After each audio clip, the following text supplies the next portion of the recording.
வெளியே கூப்பிட்டு வர்றாரு. அப்படித்தானே? லட்சக்கணக்கான ஜனங்கள் இப்போ எகிப்தை விட்டு வெளியே வந்துட்டாங்க. செங்கடல்ல யார் அழிஞ்சிட்டா? பார்வோன்னு இவங்களாம் அழிஞ்சிட்டாங்க.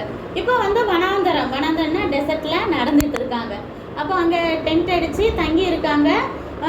தேவன் வந்து மோசே கிட்ட என்ன சொல்றாருன்னா, நீ மலைக்கு மேலே என்கிட்ட வா, நான் உன்கிட்ட பேசணும் சொல்றாரு.